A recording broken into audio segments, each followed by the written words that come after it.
And now to a developing story. San Simeon residents no longer have a local place to take their mail. A structural review of the town's historic post office forced it to close for renovations.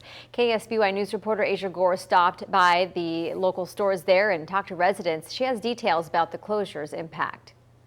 Well, good evening. The historic Sebastian store is in need of some serious renovations, and that means the 91 people who receive their mail here through the San Simeon post office must now drive into Cambria.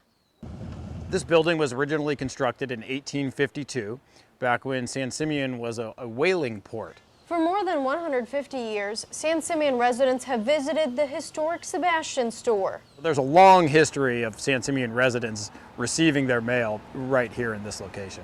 But a recent structural review caused the store to close and could change the course of history. The building's not safe for habitation. USPS real estate specialist Dean Cameron shares the findings of the review commissioned last year by Hearst. Due to the age of the building, could possibly not withstand a strong windstorm or certainly an earthquake. Some kind of impending natural disaster wasn't necessarily a reason that we closed it, but we knew that something like that could compromise the integrity of the building further.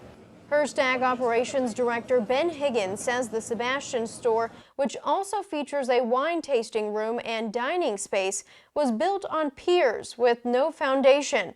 Over the years, the floors have sloped and the utilities need modernizing. The wine bar and food relocated into a warehouse across the street, but the dozens of San Simeon residents who utilize the post office must now drive about 9 miles south to Cambria as 2 years of renovations get underway.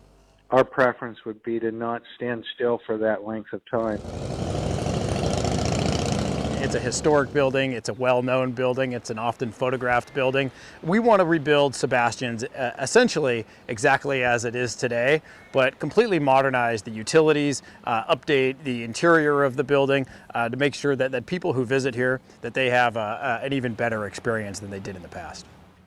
And the one full-time employee here at the San Simeon post office has been temporarily moved to the Cambria post office while a more permanent solution can be determined. In San Simeon, I'm Asia Gore, KSBY News. USPS is working with Hearst to set up a temporary bank of mailboxes in the historic area. The Postal Service is eyeing the commercial area of San Simeon, where the hotels are located, as a potential new location.